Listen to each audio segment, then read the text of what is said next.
1895। हाँ।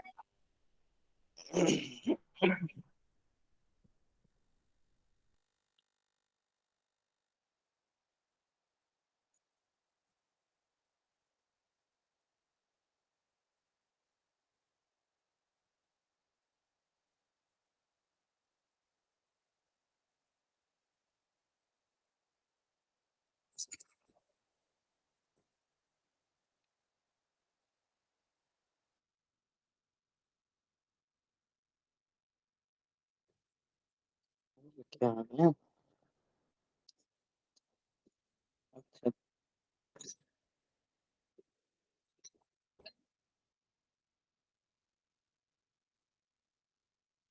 मेरी screen present हो रही है ना जी?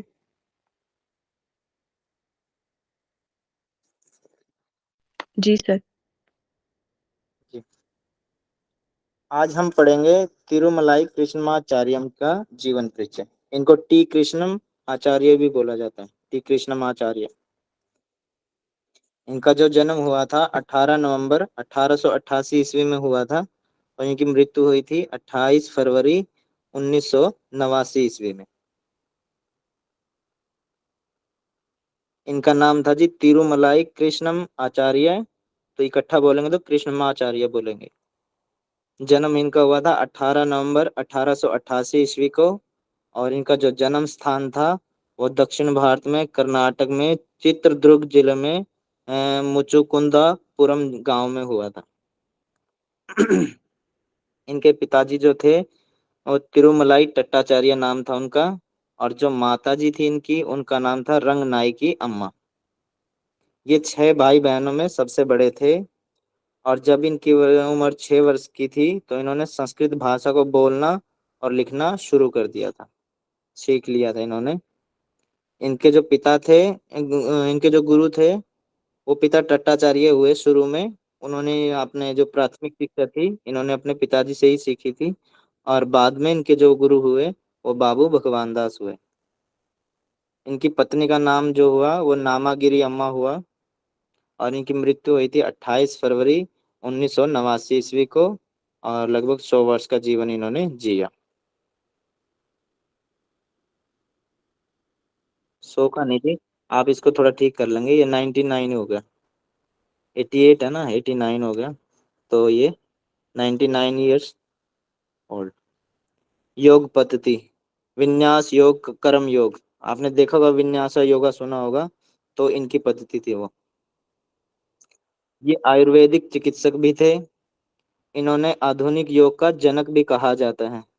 और वैसे योग का जनक किन्हें कहा जाता है जी, कोई बताएगा? प्राचीन योग का जनक? पतंजलि। ऋषि पतंजलि। ऋषि पतंजलि। और किसी का कोई ऑप्शन हो? हिरण्यगर्भ। कौन बोले जी हिरण्यगर्भ? मैं सर हाँ सर, मनीषा। हिरण्य आदिवक्ता बोले जाते हैं उनको, उनके उनसे पुराना और कोई नहीं है। हिरण्यगर्भ योगस्य हिरण्यगर्भ। प्रोक्ता जो नान्य पुरातन इति। आधुनिक हाँ। योग के जनक जो हैं वो टी कृष्णमाचार्य हैं, और जो प्राचीन योग के जनक हैं वो हिरण्यगर्भ जी हैं। और महर्षि पतंजलि जो हैं उन्होंने योग को पैदा नहीं किया था, योग तो पहले से ही था। तो उसमें कहीं कुछ लिख रखा था, कहीं कुछ लिख रखा था, तो महर्षि पतंजलि ने उनको एक सिस्टमेटिक तरीके से लगा के पतंजलि योग सूत्र नाम का एक रचना रची थी।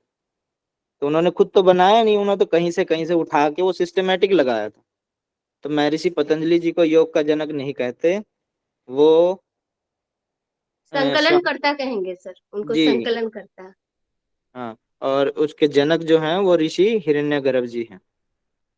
और आधुनिक योग के जो जनक हैं उनको कहा जाता है टी कृष्णमाचार्य। और आदि योग के प्रवक्ता कौन है जी? भगवान शिव आदिनाथ। हाँ, आदिनाथ, आदि शिव, भगवान शिव, उनको कहा जाता है। तो यहाँ से 3-4 क्वेश्चन बन गए, आपको कहीं से भी उलझा के पूछा जाता है कुछ भी लेके। आधुनिक योग के जनक कौन हो गए, आदि योग के जनक कौन हो गए, और जी वैसे इनके संकलन करता कौन हो गए, प्राचीन योग के जनक कौन हो गए। यहाँ से 4 क्वेश्चन बन गए, आप ध्यान रखना। इनको आधुनिक योग का जनक जिनको कहा जाता है वो टी कृष्णम आचार्य जी को कहा जाता है। मैसूर में कृष्णम आचार्य ने गणित विषय की पढ़ाई कामराज संस्कृत कॉलेज से पूरी की थी और इस दौरान कृष्णम आचार्य ने धर्म, दर्शन, व्याकरण, तर्कशास्त्र की भी पढ़ाई की थी। सन 1905 ईस्वी में 18 वर्ष की उम्र में इन्होंने बनारस में, वर्तमान में जो वाराणसी के नाम से जाना जाता है, बनारस विश्वविद्यालय से में प्रवेश लिया। यहाँ इन्होंने ब्रह्मश्री शिव कुमार शास्त्री जी से तर्कशास्त्र और संस्कृत विषय का ज्ञान प्राप्त किया था। इसके साथ ही कृष्णमाचार्य जी ने ब्रह्मश्री त्रिलिंग राम शास्त्री से मीमांसा दर्शन और वामकर्ण भट्टाचार्य से तर्कशास्त्र की शिक्षा भी ग्रहण की थी। इसके बाद सन 1914 ईस्वी में पटना यूनिवर्सिटी बिहार में प्रवेश लिया था इन्होंने और यहाँ इन्हें छात्रवृत्ति मिली और बंगाल के वैद्य कृष्ण कुमार से आयुर्वेद का ज्ञान भी प्राप्त किया था। एक बार दरभंगा रियासत दिंक घाट के राज्याभिषेक के लिए इन्हें आमंत्रित किया गया था और राजा के राज्य अभिषेक के दौरान वहां पे एक शास्त्रार्थ का आयोजन किया गया था। वहां पे पहले शास्त्रार्थ ज्यादा होते थे तो आयोजन किया गया था और कृष्णमाचार्य जी ने शास्त्रार्थ में रियासत के प्रसिद्ध विद्वान आचार्य बिहारी लाल को परास्त कर दिया था और शास्त्रार्थ में उनको हराया था और जिस पर राजा ने खुश होकर इनको काफी सारा सम्मान दिया था। और इसके बाद कृष्णमाचार्य जी ने 11 वर्षों तक बनारस में ही रहे। कृष्णमाचार्य जी की योग में शिक्षा एवं विवाह है। बचपन में ही इनके पिता टट्टाचार्य इन्हें आसन प्राणायाम सिखाते रहते थे। कृष्णमाचार्य जी ने प्रसिद्ध योग गुरु बाबू भगवान दास से भी योग की विभिन्न विधियों को सीखा था। गोहन नाथ झा के सुझाव पर कृष्णमाचार्य ने लॉर्ड इरविन जो कि मधुमेह से पीड़ित थे उनको 6 महीने तक योग का प्रशिक्षण दिया था। ये जो लॉर्ड इरविन थे ये यहाँ के गवर्नर थे उस टाइम पे और इन लॉर्ड इरविन को पता चला था कहीं से कि कोई व्यक्ति है जो योग भी जानता है और आयुर्वेद भी जानता है और वो डायबिटिक के पेशेंट थे। तो उन्होंने इनको गोहन नाथ जी को बोला था कि आप उसको बुलाइए। तो गोहन नाथ झा के सुझाव पर कृष्णमाचार्य जी ने उनको कुछ औषधियां देकर और योग सिखाकर उनको काफी हद तक उनकी डायबिटिक को कंट्रोल कर दिया था। तो इसके बाद लॉर्ड इरविन जो गवर्नर थे उन्होंने पूछा था कि आप इसके बाद और क्या करना चाहते हैं। तो फिर इन्होंने कहा था कि मैं एक पहाड़ी का नाम लिया था इन्होंने, आगे आएगी मैं पढ़ाऊंगा आपको, तो कि मैं वहां जाकर पढ़ाई करना चाहता हूँ और उसके लिए उसकी फीस काफी है तो मैं इसलिए वो पढ़ नहीं पा रहा हूँ। तो ये जो गवर्नर थे लॉर्ड इरविन इन्होंने अपने खर्चे पर और इनके साथ 2 आदमी भेज के इनको वहां भेजा था अपने खर्चे पर कि आप जाके अपना ठीक है अपनी पढ़ाई करिए वहां पे। सन 1925 ईस्वी में कृष्णमाचार्य का नामा गिरी अम्मा से विवाह हुआ था। इनका जो विवाह हुआ था गिरी अम्मा के नाम से 1925 ईस्वी में हुआ था और ये वैष्णववाद के समर्थक थे। प्रारंभ में अपने पिता तिरुमलाई टट्टाचार्य से योग शिक्षा ग्रहण की और बाद में बाबू भगवान दास से योग का गूढ़ ज्ञान प्राप्त किया। सन 1926 ईस्वी में मैसूर के महाराजा कृष्णराज वाडियार चतुर्थ ने कृष्णमाचार्य से मुलाकात की और मैसूर पैलेस में योग सिखाने के लिए नियुक्त किया गया और यहाँ पे ये योग सिखाते थे और इनको कुछ पैसे मिलते थे। यहाँ से फिर इन्होंने एक योगशाला अपनी खोली थी अलग से और जी ऐसे चलता रहा, काफी दिन तक चला। तो जब ये जो राजा थे कृष्णराज वडियार जब इनकी डेथ हो जाती है तो जो नए राजा नियुक्त होते हैं वो इनको यहाँ से हटा देते हैं और इस कारण फिर इनकी जो योगशाला थी वो भी बंद हो जाती है और यहाँ से भी इनको इनकम आनी बंद हो जाती है तो सब कुछ इनका बंद हो जाता है। महाराज के निवेदन पर कृष्णमाचार्य ने सन 1933 ईस्वी में जगमोहन नामक स्थान पर एक स्वतंत्र योगशाला भी प्रारंभ की थी और सन 1934 ईस्वी में कृष्णमाचार्य ने योग मकरंद, आप हिंदी में पढ़ेंगे तो इसको योग मकरंद आएगा और वैसे योग मकरंदा हो गया, योगा मकरंदा नामक पहली पुस्तक लिखी थी जिसको मैसूर यूनिवर्सिटी में प्रकाशित भी किया गया था। कुछ समय पश्चात कृष्णमाचार्य वाडियार महाराजा के योग गुरु के साथ साथ विश्वसनीय सलाहकार के भी बन गए थे। कृष्ण आचार्य वाडियार महाराजा के सामने हठ योग की क्रियाओं और कुछ एडवांस आसनों का प्रदर्शन करते थे, जैसे कि हाथों से कार को रोकना। आपने देखा होगा कहीं लेडीज भी करती हैं ये, अपनी चोटी से बस को खींचना, भारी वस्तु को दांतों से उठाना, श्वासों को रोक देना आदि का प्रदर्शन महाराज के दरबार में अनेकों बार कृष्णमाचार्य जी ने किया था। 1940 में राजा जी की मृत्यु के बाद आचार्य जी को मिलने वाली सारी सुविधाएं बंद हो गई थी, तो इसीलिए 1950 में इनकी योगशाला को भी बंद करना पड़ा था इन्होंने। इसके बाद कृष्णमाचार्य जी ने सन 1952 ईस्वी में मद्रास के विवेकानंद कॉलेज में व्याख्याता के पद पर नौकरी प्राप्त की थी। और उसके बाद इन्होंने फिर से, जैसे इनको इनकम आनी शुरू हुई, तो इन्होंने फिर से एक अपनी योगशाला भी खोल दी थी दोबारा से। और कृष्णमाचार्य जी की योग शिक्षा पतंजलि योग सूत्र और योग याज्ञवल्क्य के रूप पर आधारित थी। इनकी जो मृत्यु होती है सन 1985 ईस्वी में, लगभग ये 99 ईयर्स जिए थे। और ये है जब ये 96 वर्ष के थे, 96-97 वर्ष के थे, तो एक दिन ये स्नान कर रहे थे और स्नान करते करते इनका शारीरिक असंतुलन हो गया, बैलेंस इनका बिगड़ गया था, तो जिसके कारण ये फर्श पे गिर गए थे। तो इनके जो है ना हिप बोन में फ्रैक्चर हो गया था, कुल्ले की हड्डी टूट गई थी इनकी। और कुल्ले की हड्डी टूट गई तो ये पढ़ाते तो थे ही, व्याख्याता थे और वैसे भी घर पे भी पढ़ाते थे ये।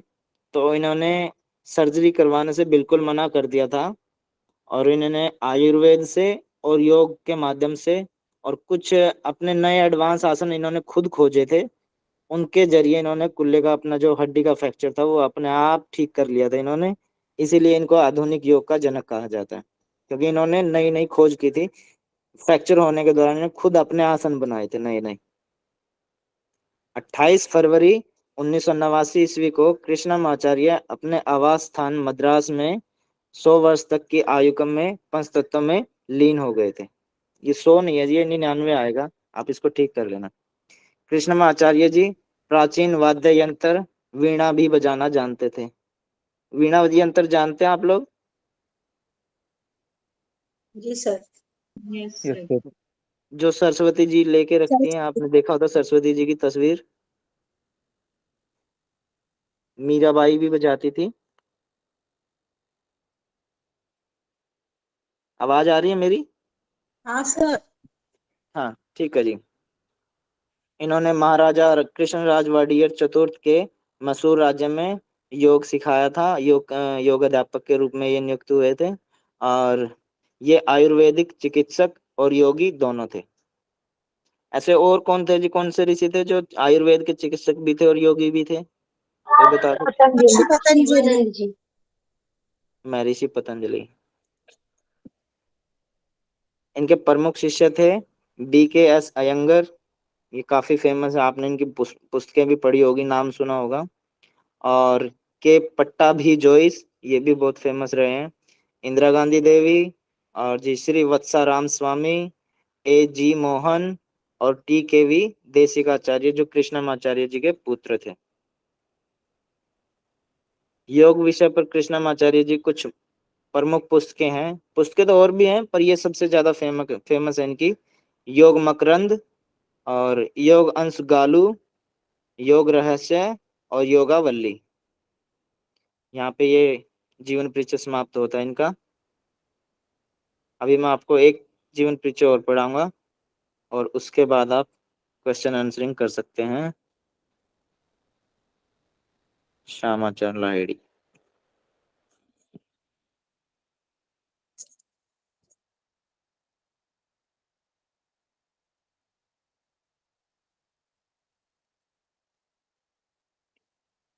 श्यामाचरण लाहिड़ी जी का जन्म 30 सितंबर 1828 ईस्वी को हुआ था और इनकी मृत्यु हुई थी 26 सितंबर 1895 ईस्वी को। इनका नाम था योगीराज श्यामाचरण लाहिड़ी महाशय। इनका जन्म हुआ था 30 सितंबर 1828 ईस्वी को बंगाल के धरणी नामक गांव में हुआ था। इनके जो गुरु थे वो महाअवतार बाबा जी थे और इनका जो दर्शन था वो क्रिया योग था। पिताजी का नाम गोरे मोहन लाहिड़ी था और माताजी का नाम मुक्तेश्वरी देवी था।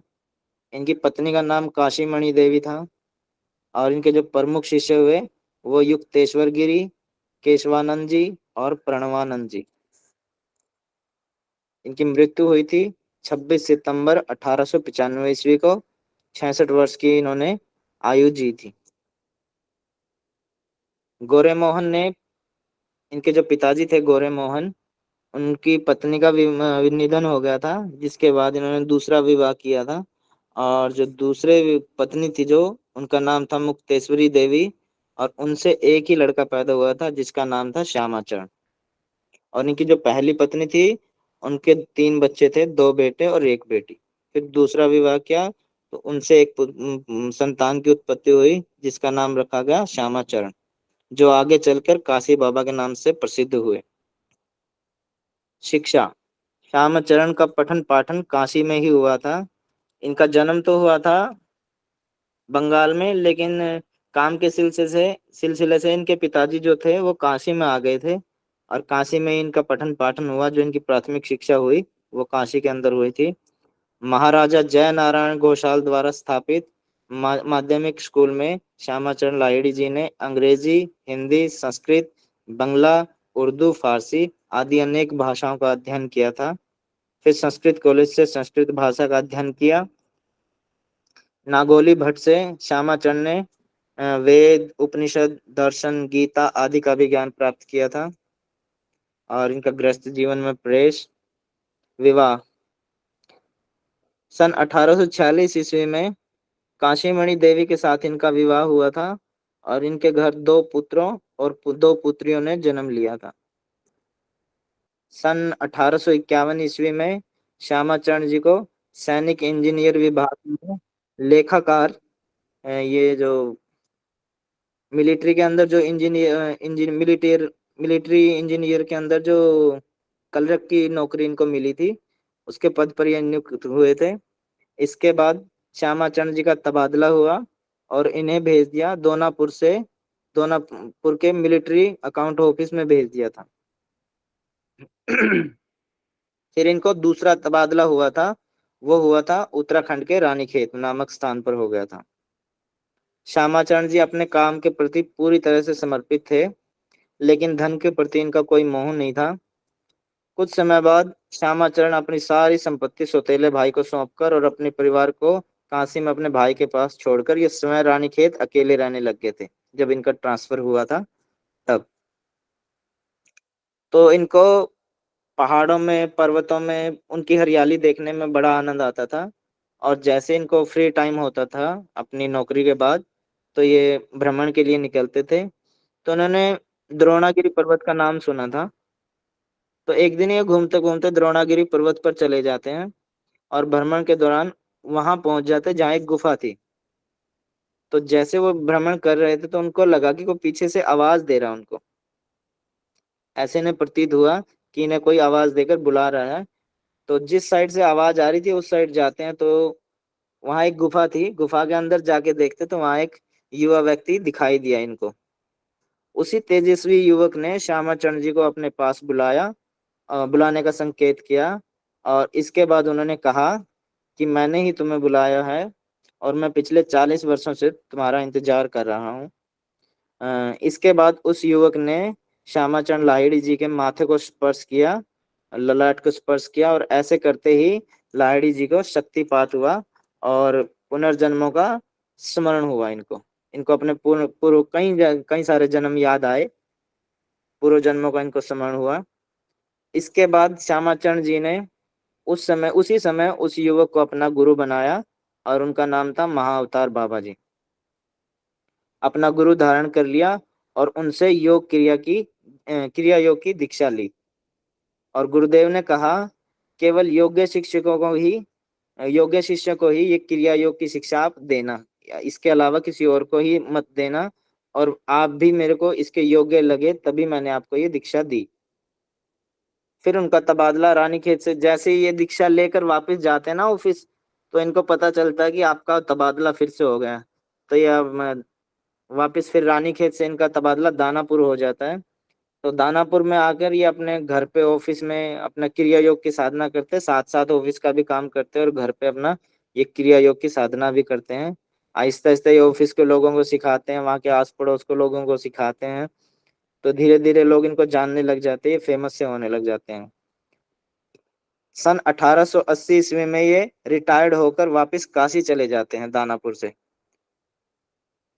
इनके कुछ प्रमुख शिष्य थे ईश्वरी नारायण और उनके बेटे प्रभु नारायण, पंचानन बनर्जी, वरदाचरण, रामदयाल मजूमदार, युक्तेश्वर गिरी, केशवानंद गिरी, परवणानंद गिरी, भगवती चरण घोष और उनकी पत्नी, श्री अविनाश बाबू, काशीमणि देवी, केवलानंद जी, विशुद्धानंद जी, विशुद्धानंद सरस्वती और नागेंद्र भादोरी, काशीनाथ शास्त्री और कुछ और हैं जिनके राम गोपाल मज्जूमदार, प्रसाद गोस्वामी, हरिनारायण पाल, कैलाश चंद्र बद्रोपाध्याय, महेंद्र सान्याल, नेपाल नरेश, काशी नरेश, कश्मीर नरेश, वर्धमान के राजा, गुरुदास बनर्जी और काली कृष्ण ठाकुर।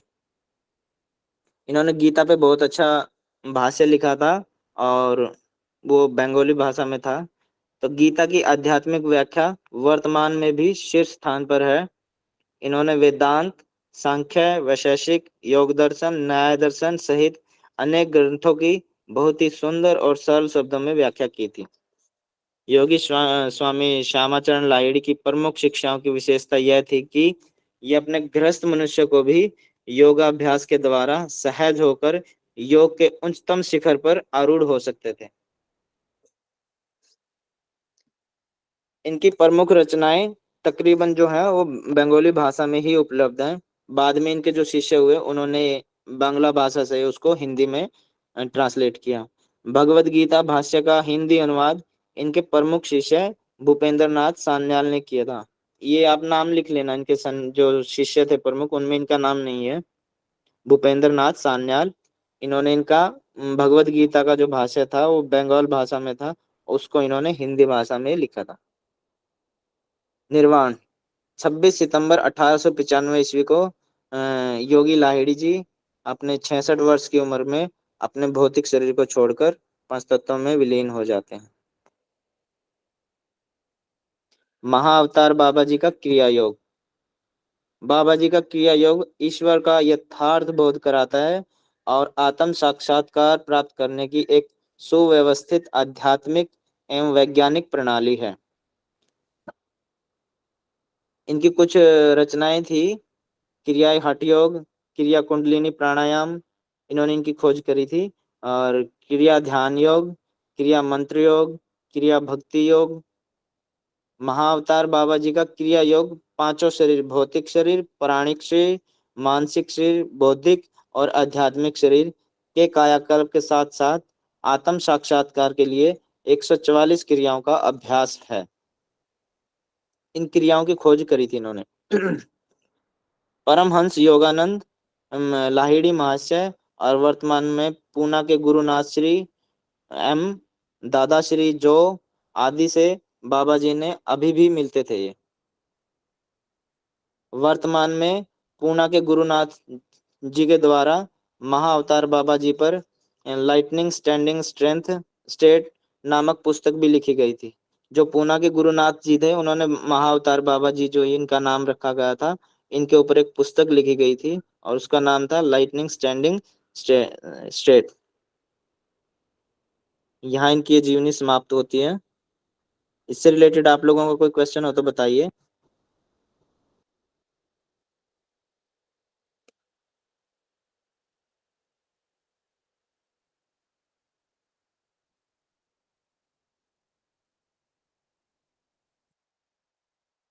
किसी का कोई क्वेश्चन है? किसी को कुछ समझ में नहीं आया हो, किसी का कुछ रह गया हो? सर एक बार बुक का नेम बता दीजिए जो लास्ट में बताया। एक बार लास्ट में जो आपने पुणे में गुरुनाथ जी ने पुस्तक लिखी थी ओके उसका ओके ओके नाम। ओके जी ओके ओके। वर्तमान में पूना के गुरुनाथ जी हैं, उनके द्वारा महाअवतार बाबा जी जिनका नाम श्यामाचरण लाहिड़ी था, उनके ऊपर इन्होंने, जो पूना के गुरुनाथ जी थे, इन्होंने एक बुक लिखी थी। उस बुक का नाम था लाइटनिंग स्टैंडिंग स्ट्रेट। ये पुस्तक इन्होंने लिखी थी, इनके ऊपर, इनके जीवन के ऊपर लिखी है।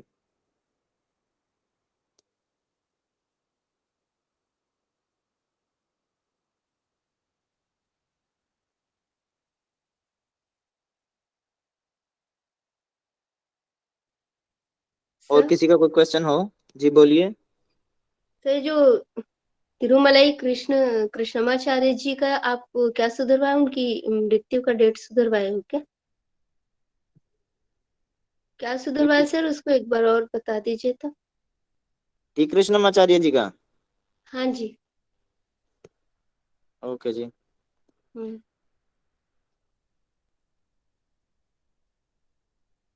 देखिए, इनका जन्म हुआ था 18 नवंबर 1999। 1888 ईस्वी को, और 28 फरवरी 1989 ईस्वी को इनकी मृत्यु हुई थी, और 99 वर्ष का इनका जीवन रहा। अच्छा, डेट यही सेम रहेगा? जी। 99। हाँ जी, ठीक।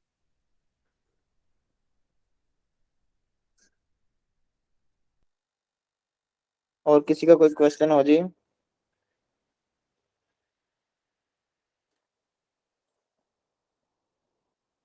सर, योगीराज श्यामचरण लाहिड़ी के उनके योग के बारे में थोड़ा बताइए। मेरा इंटरनेट इंटरप्ट हो गया था। श्यामाचरण लाहिड़ी जी के योग के बारे में पूछ रहे हैं ना आप? Yes sir. जी, देखो, बाबा जी का क्रिया योग तो था। इनको जो, जब ये गुफा के अंदर जाते हैं तो इनके माथे पर स्पर्श करते हैं बाबा अवतार जो थे, महाअवतार बाबा जी, और इनके माथे को जो स्पर्श करते तो वहां से इनको वो ज्ञान की दीक्षा देते हैं, और उस दीक्षा का नाम जो था वो था क्रिया योग। वो इनको सिखाते हैं। सिखाते क्या है, वो बस माथे पर हाथ रखते हैं और ऐसे ही वो एनर्जी को ट्रांसफर करते हैं। आपने सुना होगा, energy yes sir. Can not be destroy, energy can not be created not destroyed. Only convert Not, one form to into form. not created, sir. Can't be destroyed and can't created. हाँ, not create and destroy, only convert into one form to another form. तो इन्होंने energy को, उनको transfer किया था, और उस energy जो इन्होंने भेजी थी, उनको ट्रांसफर की थी, उसका नाम था क्रिया योग। और बाबा जी का क्रिया योग था, उसका जो मेन मोटिव था, ईश्वर का यथार्थ बोध करवाना, सच्चाई, ईश्वर की सच्चाई का है, सच्चे ईश्वर का बोध करवाना, एवं आत्म साक्षात्कार, और जिसको हम सेल्फ रियलाइजेशन बोल सकते हैं, आत्म साक्षात प्राप्त करने के लिए एक सुव्यवस्थित आध्यात्मिक एवं वैज्ञानिक प्रणाली। और इन्होंने कुछ क्रियाएं सीखी थी, जिनका नाम था क्रिया हठ योग, क्रिया कुंडलिनी प्राणायाम, जिन्होंने बाद में इन्होंने इनको पुस्तकों में लिखा है, क्रिया ध्यान योग, क्रिया मंत्र योग, क्रिया भक्ति योग। महाअवतार बाबा जी का क्रिया योग है, वो पांचों शरीर, भौतिक शरीर, प्राणिक शरीर, मानसिक, बौद्धिक और आध्यात्मिक के कायाकल्प के साथ साथ आत्म साक्षात्कार के लिए 144 क्रियाओं का इन्होंने अभ्यास किया था।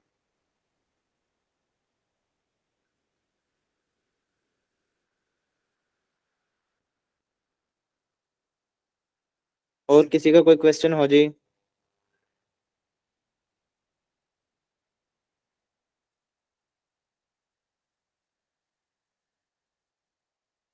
ये कुछ क्रियाएं हैं, जैसे इन्होंने लिख रखा है ना, ये आत्म साक्षात्कार के लिए 144 क्रियाओं का अभ्यास है। तो ये कुछ क्रियाएं हैं, जैसे मूल क्रिया होगी, ओमकार क्रिया होगी, ठोकर क्रिया होगी, कंठ क्रिया होगी, स्थिर वायु क्रिया होगी, ये दो बार आ गया इसमें, सहस्त्र क्रिया होगी।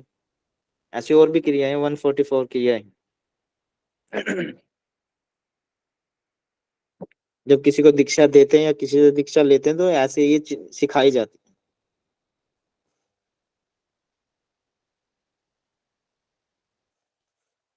रिकॉर्डिंग ऑफ कर देंगे, कौन है?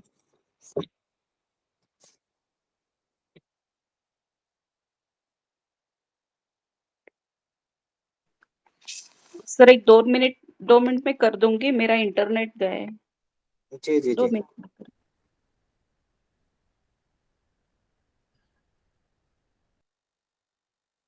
और किसी का कोई क्वेश्चन हो तो बताएं जी।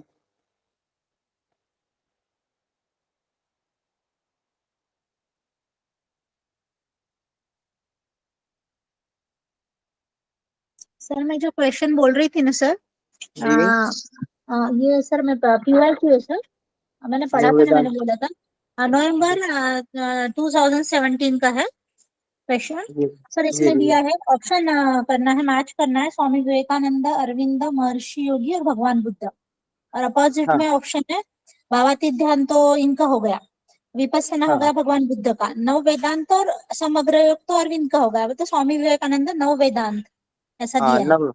जी जी जी। नव्य वेदांत सर, नव नहीं, नव्य वेदांत। हाँ उन्होंने नाम लिख के भेज दिया ना, नहीं नाम चेंज कर दिया, जैसे मैंने कल परसों पढ़ाया था ना आपको, समग्र योग, एकाग्र योग। हाँ ये तो सर पता है, बट जो बोल रहे थे ना नव्य वेदांत, तो मैंने हाँ बोला ना पढ़ा है सर। और जी श्योरली बोला क्या गलत तो नहीं पढ़ लिया मैंने, इसके लिए मैंने कंफर्म किया। मैं ग्रुप पे भी डालती हूँ वो क्वेश्चन,